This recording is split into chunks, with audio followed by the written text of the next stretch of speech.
Hello everyone. तो last video में हमने क्या किया था, हमने इंट्रोडक्शन किया था chapter number 3 kinship caste and class का, जिसमें हमने टर्मिनोलॉजी पढ़ी थी और फ्लो चार्ट पढ़ा था हमने इंडियन कास्ट सिस्टम का, जिसमें कि 5 कैटेगरीज डिवाइडेड थी। ठीक है, तो हम नेक्स्ट अब अपना चैप्टर स्टार्ट करते हैं, जिसमें फर्स्ट पॉइंट है हमारा the critical edition of Mahabharata. Critical edition से यहाँ पे क्या मतलब है ये जानते हैं। किसका? महाभारत का। जो महाभारत का संस्कृत वर्जन था, संस्कृत में लिखी गई थी महाभारत, जो उसका क्रिटिकल एडिशन मतलब जो रिसर्च स्कॉलर्स थे, अबाउट 12 डजन ऑफ स्कॉलर्स थे जिन्होंने क्रिटिकली इसका रिसर्च करी। क्रिटिकल मतलब कि हम इन्होंने पता लगाने की कोशिश करी कि इसमें कोई फॉल्ट तो नहीं है, फॉल्ट फाइंडिंग एडिशन आप कह सकते हो। वो ये सब करने लगे किसकी लीडरशिप में? वीएस सोथांकर की लीडरशिप में। फिर उसके बाद जब ये लोग फॉल्ट ढूंढ रहे थे, उसके बाद इनको कुछ कॉमन वर्सेस मिले कि जो कि संस्कृत वर्जन में भी थे और जो बाकी जो टेक्स्ट थे महाभारत के उसमें भी थे। तो ऐसे करते करते इन्होंने क्या करा, 13,000 पेजेस का जो कॉमन वर्सेस थे उनको एक हेड के अंदर कर दिया, और ऐसा करने में इनको टोटल 47 ईयर्स लगे। ठीक है, तो बस यही है इसमें। नेक्स्ट है किनशिप एंड मैरिज। किनशिप, जैसे कि मैंने चैप्टर स्टार्ट करने से पहले बताया था, किनशिप में होता है कि ब्लड रिलेशन से अगर आप किसी से जुड़े हुए हो, तो उसमें मैं 2 पॉइंट्स और ऐड करना चाहूँगी। ब्लड से जब आप यानी खून का जब आपका रिश्ता होता है, तो सिर्फ आपके 5 मेंबर नहीं होते, उसमें आपके रिलेटिव्स भी आ जाएंगे, उसमें आपका कजन्स भी आ जाएंगे, यानी कि आपकी एंटायर फैमिली आ जाएगी, जो आपके कज़न, ठीक है, कज़न भाई बहन ये सब कुछ। और आपकी वाइफ, यानी कि मैरिज जब आपकी शादी होती है तो आपकी जो वाइफ है वो भी आपका ही फैमिली का पार्ट मानी जाएगी। और अडॉप्शन, यानी कि आप अगर किसी को अडॉप्ट करते हो तब वो आपकी फैमिली में गिना जाएगा, उसका भी आपका एक तरीके से खून का रिश्ता कहने को हो जाएगा। ठीक है, फिजिकली वैसे नहीं होगा लेकिन एक किन फोक के अंदर वो आ जाएगा। किनशिप और मैरिज। अब हम मैरिज के बारे में भी पढ़ेंगे इसमें कि कितनी टाइप्स ऑफ मैरिज होती हैं और मैरिज में पहले क्या क्या होता था। अलग अलग रूलर्स होते थे तो उन सब की अलग अलग प्रैक्टिसेस होती थी कि कुछ रूलर क्या रूल्स फॉलो करते थे और कुछ अलग रूल फॉलो करते थे। फाइंडिंग आउट अबाउट फैमिलीज के बारे में जानते हैं। तो जो हिस्टोरियंस थे उन्होंने कहा कि फैमिलीज के बारे में जानना बहुत ज़रूरी है, क्योंकि जब हमें फैमिलीज के बारे में पता चलेगा तो हमें ये पता चलेगा कि उस पर्सन का एटीट्यूड क्या है, उसका सोचने की द वे ही थिंक्स, उससे पता चल जाएगा कि ये कौन सी फैमिली से बिलोंग करता है। दैट मीन्स अगर उसकी सोच अच्छी है या जो भी है तो हम उसको कैटेगराइज कर सकते हैं कि ये हो सकता है ये तो ब्राह्मण्स का ही होगा, इतनी अच्छी सोच रखता है हैं। और अगर ये थोड़ी इसकी लड़ाकू वैसी सोच है तो इसका मतलब ये क्षत्रियाज में आएगा, थोड़ी छोटी सोच है तो ये शूद्राज में आएगा या हरिजन्स में आएगा, इस टाइप का। इसलिए उन्होंने कहा कि फैमिलीज के बारे में जानना बहुत ज़रूरी है। The ideal of patriliny evident in mantras in Rigveda. अच्छा, पैट्रिलिनी क्या होता है?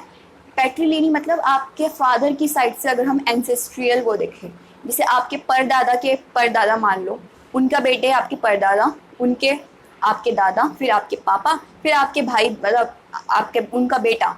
ठीक है, या आप हो गए, अगर आप लड़के हो तो आप, ठीक है, वरना अगर आप कोई लड़की देख रहा है तो मैं उसके लिए कह रही हूँ, आपका भाई हो गया आपके पापा का बेटा। ठीक है, तो मतलब लड़के लड़के लड़कों की जो चलती आ रही है, क्योंकि इनका मानना था पहले कि जो लड़के हैं वो ही आपकी जो वंश पीढ़ी है वो चला सकते हैं, क्योंकि लड़कियां क्या है, लड़कियों की तो शादी हो जाएगी। मानना नहीं था, ये तो फैक्ट है कि लड़कियों की शादी हो जाएगी वो तो दूसरे वंश की हो जाएगी, वो उनके, ठीक है, जो लड़के हैं वही आपका वंश जो है चला सकते हैं। और इसकी बात, इसका प्रूफ भी है मंत्रों में। किसके मंत्रों में? ऋग्वेदा, जो कि ओल्डेस्ट वेदा है। उसके बाद थोड़ा सा और जानते हैं आइडियल ऑफ पैट्रिलिनी के बारे में। यही था कि जो लड़के हैं वही वंश चला सकते हैं। ठीक है, लड़कों की शादी करना ज़रूरी है, और लड़के जो हैं वही आपका प्रॉपर्टी में हिस्सा मांग सकते हैं, लड़कियों का कोई हक नहीं होगा प्रॉपर्टी में। और बस यही था। फिर रूल्स ऑफ मैरिज देख लेते हैं एक बार कि मैरिज के क्या क्या रूल्स थे। जब पैट्रिलिनी में आपका ये भी आ सकता है कि जब मान लो अगर जिसके लड़के ही ना हो तो वो अपना हिस्सा किसको देगा, यानी उसका घर है, उसका कारोबार है, जो भी है, तो वो वो किसको देगा? लड़की को? नहीं, लड़की को तो फिर भी नहीं देंगे चाहे लड़के ना हो। तब क्या होता था कि उनका भाई उस प्रॉपर्टी में हिस्सा रख सकता था। और अगर राजा है तो राजा क्या करता था कि अब राजा का तो बेटा ही होता था। लेकिन एक एक्सेप्शन है हिस्ट्री में, वो भी फर्स्ट और लास्ट, जो हिस्ट्री की मैं बात कर रही हूँ, प्रभावती गुप्ता। ये मैंने आपको पहले भी बता रखा है जब मैं मौर्यन एम्पायर के बारे में बात कर रही थी, जो कि चंद्रगुप्त टू की बेटी थी प्रभावती गुप्ता। उसके पास हिस्ट्री में ट्रेसेस फाउंड किए गए कि उसके पास प्रॉपर्टी का राइट था, यानी उसके पास प्रॉपर्टी थी, वो राज भी करती थी। तो वो एक एक्सेप्शन हो गया, वरना तो लड़कों को ही सब कुछ मिलता था। ठीक है। Rules of marriage, exogamy. Exogamy मतलब इंटर मैरिज। यहाँ पे मैंने इंटर कास्ट मैरिज नहीं लिखा है, यहाँ पे मैंने लिखा है इंटर मैरिज। इंटर मैरिज क्या होता था, जब आप अपने किन, अपने परिवार, अपना जो भी खानदान है उसके बाहर अगर आप अपने बच्चे की शादी करते हो तो वो हो जाता था आपका एक्सोगैमी। ठीक है। Codes of social behaviour.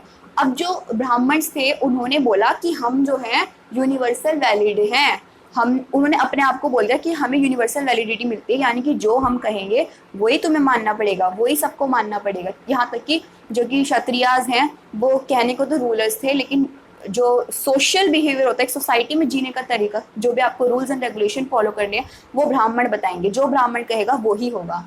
और इसी सब चीज़ों को उन्होंने ब्राह्मण ने संस्कृत टेक्स्ट के फॉर्म में धर्मशास्त्र और धर्म सूत्रास में भी लिखा था। और बोला था कि जो गर्ल्स होती हैं, लड़कियां, उनकी जब शादी होगी तो जो कन्यादान है वो एक बहुत ही रिलीजियस क्या कहते हैं, रिलीजियस कह सकते हो आप, बहुत ही सौभाग्य की बात होगी अगर कोई फादर अपनी लड़की का कन्यादान करता है, यानी कि गिफ्ट दे देता है शादी में, लड़की का जाओ लड़की ले जाओ। ठीक है, मतलब कन्या को दान कर दिया, चलो और आज से उस हमारा रिश्ता खत्म। रिश्ता खत्म नहीं, पर मतलब आप आज से उस घर की मेंबर हो चुकी हैं। ठीक है। अच्छा, 8 काइंड ऑफ मैरिज, ये जो धर्मशास्त्र और धर्म सूत्र है, इसमें 8 तरीके की मैरिज के बारे में बात करी गई है कि उस जमाने में कौन कौन सी मैरिज होती थी। तो ये बहुत इंटरेस्टिंग है, ध्यान से देखेंगे। First is Brahma form. इसको बेस्ट मैरिज कंसीडर किया गया, यानी कि इसमें सब कुछ बेस्ट होता है, सब लड़के वाले राजी, लड़की वाले राजी, कोई दिक्कत नहीं आती, सबसे बेस्ट मैरिज है Brahma marriage. Second, Deva form of marriage, यानी कि देव जैसे नाम है वैसे ही है। देव मतलब कि जो राजा वगैरह होते थे मेन, उनकी शादियां जो होती थी बड़े पैमाने में, बड़े स्केल पर, वही होती थी। उसके बाद अर्षा फॉर्म। अर्षा फॉर्म में मैंने लिखा हुआ है एग्जाम्पल दशरथ और कैकई, यानी आपने दशरथ और कैकई की स्टोरी सुनी होगी। जो दशरथ थे यानी राम जी के जो फादर थे, उनकी शादी कैकई से कैसे हुई थी। कैकई कौन, जिन्होंने 14 साल का वनवास दिया था राम जी को, जो राम जी की माता थी, दशरथ की 3rd वाइफ थी वो। तो उनकी शादी ऐसे हुई थी कि कैकई ने राजा दशरथ को युद्ध में एक अटैक से बचाया था, उनकी जान बचाई थी।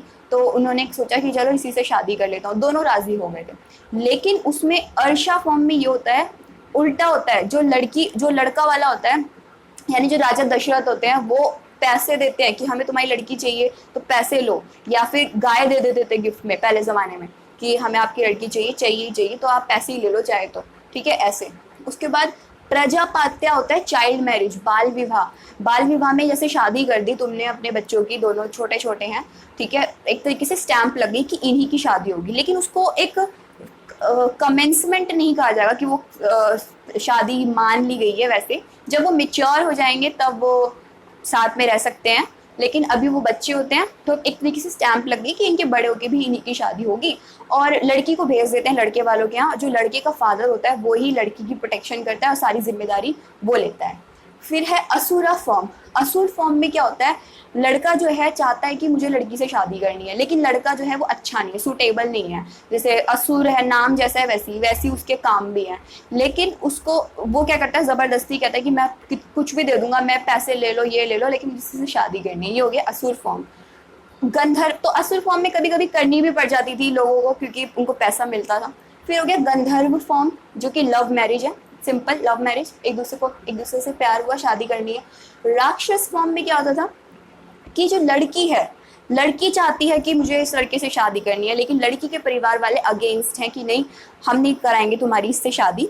तो क्या होता है कि लड़के वाले, क्योंकि लड़की को लड़के शादी करनी तो लड़का भी रेडी होगा, तो लड़का ज़बरदस्ती आता है, लड़की को उठा के ले जाता है। तो ये हो गई आपकी राक्षस फॉर्म।